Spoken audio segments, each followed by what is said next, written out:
Good morning, students. Beta, my name is Gaurav Sharma. You are maths faculty in Saraswat International School, Vapi, in collaboration with Vidya Mandira classes, Delhi.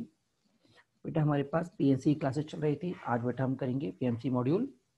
ठीक है ना. Question number बेटा 10 तक हमारा already done हो चुका था.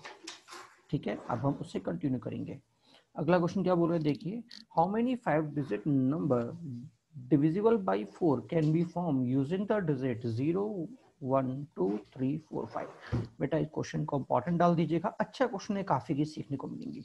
बेटा देखो, हम जानते हैं कि अगर कोई नंबर 4 से डिविजिबल है तो हम ये बोल सकते हैं कि देखो, आपको पता होगा, अगर आपको 4 से डिविजिबिलिटी की प्रॉपर्टी पता है कि अगर किसी भी नंबर के लास्ट 2 डिजिट 4 से डिविजिबल है तो बेटा वो नंबर मेरा 4 से डिविजिबल होगा.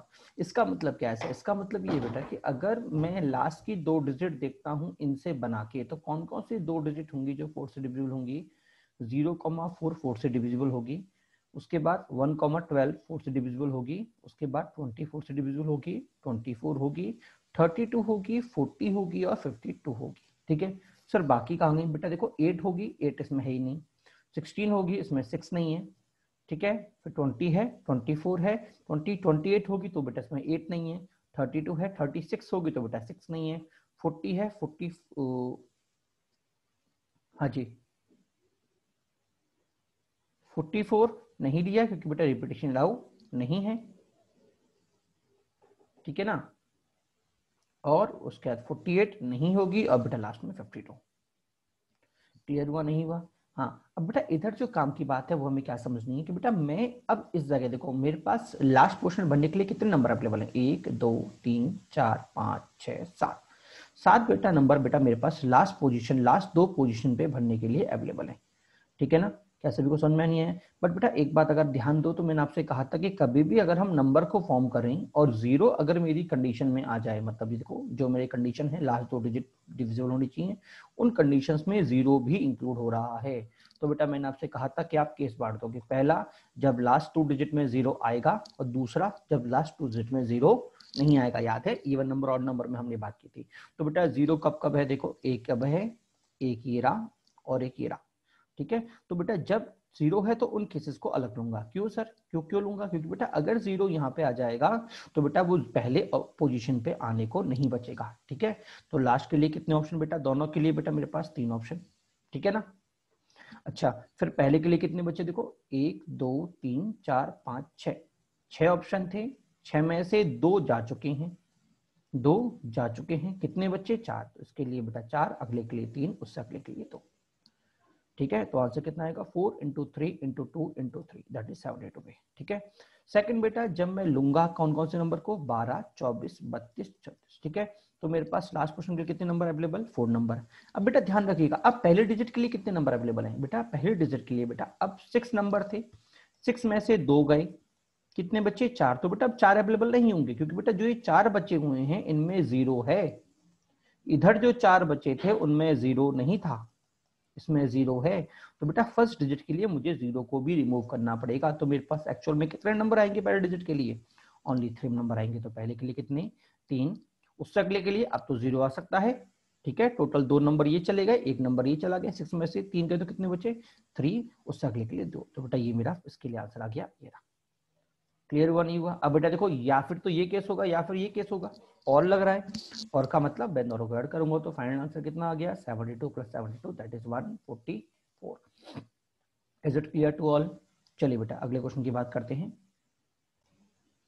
बेटा देखिए अगला क्वेश्चन क्या बोल रहा है. How many 6 digit number divisible by 25 form using this. बेटा देखो फिर से बेटा प्रॉपर्टी क्या होती है, 25 से अगर नंबर डिवाइड कर रहा है उसका मतलब उसकी लास्ट डिजिट 25 50 75.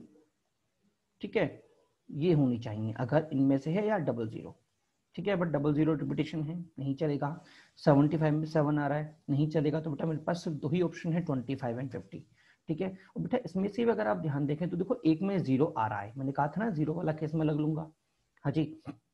तो एक में क्या आ रहा है? 0 आ रहा है. तो मैं क्या करूंगा? पहला केस सब लूंगा जब मेरे पास 25 है, दूसरा केस बेटा जब मेरे पास क्या है? 50 है. क्लियर हुआ सभी को? नहीं? देखिए बेटा, तो मैंने कहा था पहला केस 25 लिया हमने, तो 25 का मतलब लास्ट के 2 के लिए बेटा मेरे पास एक केस हो गया. ठीक है. पहले के लिए कितना? देखो 0 नहीं आया बेटा, इसमें 25 में 0 नहीं आया, इसका मतलब मेरे पास टोटल 6 नंबर थे, 6 में से 2 गए, 4 बचे, 4 में से 0 गया बेटा, मेरे पास बचे 3, तो 3, उसके बाद वापस 3, क्योंकि 0 गया तो वापस इंक्लूड हो चुका है, क्योंकि इस पोजीशन पे 0 पॉसिबल है। 3 नंबर यूज हो चुके हैं, 1 2 3, बच्चे कितने 3, तो उसके लिए 3, अगले के लिए 2, उससे अगले के लिए 1, तो हमारे पास कितना आया 3 × 3 फैक्टोरियल, दैट इज 80। ठीक है, सेकंड तरीका क्या होगा बेटा, जब बेटा मेरे पास लास्ट में क्या आएगा 50 आएगा, तो इन दोनों के लिए कितना हो जाएगा, इन दोनों के लिए एक तरीका। ठीक है, पहले के लिए बेटा अब आएगा 4, क्योंकि 6 में से टोटल 2 जा चुके हैं और बेटा दोनों में 0 है, इसका मतलब 0 फर्स्ट पोजीशन पे नहीं आ सकता। क्या क्लियर हुआ, नहीं हुआ? तो ये हो गया 4 3 2 1, that is 4 factorial, that is 24। तो आंसर कितना होगा बेटा 18 + 24, that is 42। Is it clear to all? ठीक है, चलिए बेटा आगे बढ़ते हैं, चलिए बेटा कंटिन्यू करते हैं। इसके बारे में बेटा हम ऑलरेडी बात कर चुके थे, बाकी हम वहाँ बात करेंगे। अभी हम क्वेश्चंस पे आते हैं सीधे। बेटा इस वाले क्वेश्चन की हम ऑलरेडी बात कर चुके थे कि number of different words which can be formed using all letters of the word history. ठीक है, अगला क्वेश्चन देखिए बेटा, how many 5 different ball, 6 different black ball and 4 different white ball arrange in a row, arrange in a row. तो बेटा simple सी बात ये है, 10 बॉल, देखो टोटल बॉल कितनी हो गई बेटा 5 3 एंड 2, टोटल बॉल है बेटा मेरे पास 10। ठीक है, अब बेटा काम की बात समझिएगा, मुझे किसी भी बॉल पे कंडीशन नहीं दे रखी कि भैया कौन साथ रहेगी कौन साथ नहीं रहेगी या किसमें क्या कंडीशन लगेगी। क्लियर हुआ नहीं हुआ? मुझे ऐसा इन्होंने कुछ भी नहीं दे रखा। अगर मुझे कुछ कंडीशन दे रखी होती तो मैं कंडीशन के अकॉर्डिंग चलता, बट कंडीशन नहीं है तो बेटा मैं क्या करूंगा, मैं इन सभी बॉलों को रैंडमली अरेंज कर सकता हूँ। तो मेरा आंसर क्या होगा, टोटल बॉल कितनी है 10 बॉल और 10 चीजों का अरेंज करने का तरीका कितना होता है 10 फैक्टोरियल। Is it clear? अगर कुछ कंडीशन होती बेटा तो फिर बेटा मैं इसको अलग तरह से डिस्कस करता। क्या सभी को समझ में आया नहीं आया? चलिए अगले क्वेश्चन में चलते हैं। In how many way letter of the word Delhi is arranged show that vowel occupied only even places, vowel occupied only even places। अब देखिए बेटा इन्होंने बोल रहा है कि मेरे पास वोवल है वो कहाँ पे आनी चाहिए, इवन प्लेसेस में आनी चाहिए। ठीक है, अब बेटा देखिए अगर मैं इसकी प्लेसेस की बात करूँ तो इवन प्लेसेस कितने हैं 2, 1 2 3 4 5। ठीक है, तो 2 तो बेटा मेरे पास इवन प्लेसेस हैं, ठीक है ना, और बेटा बाकी मेरे पास क्या है ऑड प्लेसेस हैं। और बेटा अगर मैं बात बोलूँ तो बेटा इसमें मेरे पास वोवल कितने हैं 2 हैं, ई और आई, और कॉन्सोनेंट कितने हैं 3 हैं, डी एल और एच। ठीक है, तो बेटा अगर मैं इवन प्लेस को पहले भरूंगा तो यहाँ पे बनने के लिए 2 ऑप्शन और बेटा यहाँ पे बनने के लिए 1 ऑप्शन, क्योंकि 2 में से 1 यूज कर चुका हूँ। और ऑड प्लेसेस की बात करूंगा तो बेटा इधर बनने के लिए 3, इधर बनने के लिए 2 और इधर बनने के लिए 1। तो आंसर कितना आया बेटा, मेरे पास आंसर आया 3 factorial into 2 factorial, that is 12। Is it clear to all? ठीक है, चलिए अगले क्वेश्चन की बात करते हैं। Select the correct choice for given choices of given below, how many word can be made using the letter of the word combined all at a time। ठीक है, दूसरा क्वेश्चन है how many word begin and end with vowels. ठीक है, तीसरा question है how many words do vowels and consonant occupy same relative position as combine. ठीक है, चलिए बेटा क्वेश्चन पे आते हैं अपने पे। देखिए बेटा अगर पहले वर्ड की बात करें तो कितने लेटर बन सकते हैं बेटा, देखो 7 चीजों को अरेंज करने के बेटा मेरे पास कितने तरीके होते हैं 7 फैक्टोरियल, जो कि हम पहले ही बात कर चुके हैं। तो कितना हो गया 5020। ठीक है, तो बेटा मेरा आंसर आ गया बी। ठीक है, अब बेटा अगला क्वेश्चन क्या बोल रहा है कि how many begin and end with vowel. इसका मतलब बेटा मुझे फर्स्ट और लास्ट पे कंडीशन लगानी पड़ेगी। ठीक है, तो बेटा मैं पहले फर्स्ट और लास्ट की बात करूंगा। बेटा इसमें वोवल कौन से, अगर मैं देखूं तो बेटा इसमें 3 वोवल हैं ओ ई आई। ठीक है, तो पहले प्लेस के लिए बेटा मेरे पास कितने ऑप्शन अवेलेबल बेटा, पहले प्लेस के लिए बेटा मेरे पास 3 चॉइस अवेलेबल है, 3 ऑप्शन अवेलेबल हैं ओ ई आई। ठीक है, एक बार जब बेटा वो लेटर फिल हो गया तो लास्ट के लिए बेटा कितने ऑप्शन है बेटा मेरे पास 2 ऑप्शन है, क्योंकि 2 बचे इनमें से वोवल को भरना है, तो बेटा यहाँ के हो गए 2 ऑप्शन। ठीक है, टोटल बेटा मेरे पास 7 थे, 7 में से 2 यूज कर चुका हूँ, तो इसके लिए कितना बचेगा 5, इसके लिए 4, इसके लिए 3, इसके लिए 2, इसके लिए 5 से कितना आ गया 3 × 5 फैक्टोरियल इंटू 2, दैट इज 720। क्या क्लियर हुआ नहीं हुआ? अच्छा अगला क्वेश्चन क्या बोलते हैं बेटा, अगला क्वेश्चन देखिए बेटा, अगला क्वेश्चन ये बोल रहा है कि मुझसे how many words can do vowels and corresponding occupy the same relative position in the combine। बेटा देखो अगर मैं इसके अंदर देखता हूं तो देखो मैं अगर इसको लिखना स्टार्ट करता हूं, देखो हम इधर भर देते हैं। देखो मेरे पास क्या है, सबसे पहले COM, ठीक है। देखो मैं इस तरह से नहीं लिख रहा, मैं कॉन्सोनेंट और से लिख रहा हूँ। पहला लेटर क्या है, सी कॉन्सोनेंट है, दूसरा क्या है वोवल है, तीसरा क्या है कॉन्सोनेंट है, चौथा भी कॉन्सोनेंट है, चौथा क्या है वोवल है, अगला क्या है कॉन्सोनेंट है, उससे अगला क्या है वोवल है। ठीक है। अब वो बोल रहा है कि जो नया मैं लेटर बना रहा हूँ उसमें वो जहाँ पे कॉन्सोनेंट है वहाँ पे कॉन्सोनेंट होना चाहिए और जहाँ पे वोवल है वहाँ पे वोवल होना चाहिए। तो बेटा जब मैं इसको भरूंगा तो इस पोर्शन को भरने के लिए मेरे पास कितना ऑप्शन, 3। कितने, 3। पहले वोवल को भर लेते हैं, इसके लिए 2 और इसके लिए 1। ठीक है। अब बात करते हैं कॉन्सोनेंट की, तो इसके लिए कितने हो गए, देखो टोटल कितने थे, 7, 7 में से 3 गए, कितने बचे 4। तो पहली पोर्शन के लिए 4, दूसरे के लिए इसके लिए 4, दूसरे के लिए 3, उससे अगले के लिए 2, उससे अगले के लिए 1। तो आंसर कितना आएगा बेटा, आंसर आएगा 3 factorial into 4 factorial, that is 144। क्या सभी को समझ में आया, नहीं आया? हाँ जी। चलिए अगला क्वेश्चन देखते हैं। Select correct choice from the given choice following option. अगला क्वेश्चन दे रखा है, how many word can be formed using the letter equation when taken all a time. Equation when taken all a time. ठीक है बेटा, देखो total मेरे पास कितने वर्ड्स हैं, 8 वर्ड हैं, सबके सब डिफरेंट है। तो मैंने पहले ही कहा था 8 को अरेंज करने का कितना तरीका, 8 फैक्टोरियल दैट इज 40320। ठीक है ना, क्लियर हुआ नहीं हुआ? अच्छा दूसरा क्या बोल रहा है, how many way begin with E and end with at. बेटा अगर ऐसा है इसका मतलब आपने फर्स्ट और लास्ट पोर्शन को फिक्स कर दिया। ठीक है, तो मेरे पास कितने लेटर बचेंगे, 1 2 3, टोटल 8 है, 8 में से 2 फिक्स हो गए, कितने बचे 6। तो 6 को अरेंज करने के तरीके कितने होंगे, 6 फैक्टोरियल। आंसर कितना हो गया, 6 फैक्टोरियल।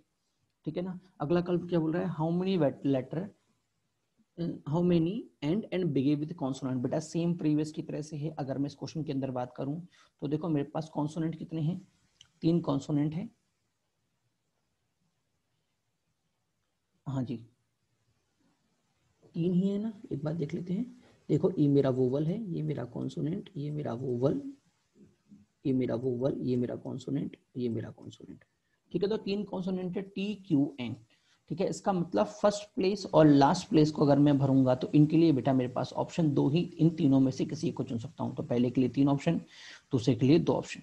ठीक है, अब बच्चे बेटा 6 पोजीशन, 6 पोजीशन के बेटा मैं कोई भी रैंडम नंबर भर सकता हूँ। तो इन 6 के लिए 6 फैक्टोरियल, ठीक है, और बाकी के लिए 3 इंटू 2। तो आंसर कितना है, 3 into 6 factorial into 2, that is 34320। क्या क्लियर हुआ, नहीं हुआ?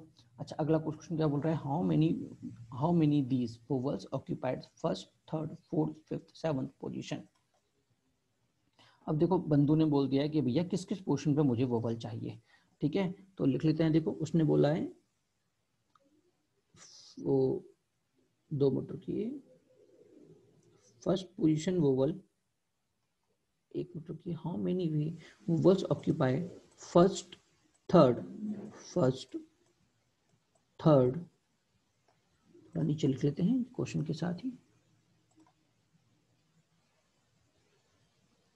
फर्स्ट के लिए, ठीक है, थर्ड के लिए, देखो फर्स्ट के लिए ये रहा वोवल, थर्ड के लिए वोवल, फिफ्थ के लिए वोवल, ठीक है, उसके बाद सेवंथ के लिए वोवल, सिक्स्थ और सेवंथ के लिए वोवल। ठीक है ना, ये हो गया फर्स्ट, ये हो गया थर्ड, ये हो गया फोर्थ, ये हो गया सिक्स्थ और ये हो गया सेवन। बेटा इन पेजेस में बेटा मुझे क्या चाहिए, वोवल चाहिए। ठीक है, तो वोवल सेट कर लेते हैं। तो बेटा वोल्ट के पास कितने हैं, 5। तो पहली पोर्शन के लिए कितने ऑप्शन, 5 ऑप्शन, दूसरे के लिए 4, उससे अगले के लिए 3, उससे अगले के लिए 2, उससे अगले के लिए 1। अब बच्चे क्या बोलते हैं, कॉन्सोनेंट, कॉन्सोनेंट के लिए 3 जगह है, 3 चीज है। तो बेटा मेरा आंसर आ गया, इसके आंसर कितना आ गया, 3 फैक्टर। तो आंसर कितना आया, 5 factorial into 3 factorial, that is 720। क्या सभी को समझ में आया, नहीं आया मैंने क्या बोला? हाँ जी, ठीक है। चलिए बेटा आज की क्लास हम यही ओवर करते हैं। अगली क्लास आपकी जो भी आपकी प्रैक्टिस सेशन होगा उसको बेटा हम यहीं से कंटिन्यू करेंगे अगले क्वेश्चन से। Number of permutation of N different object taking R at a time.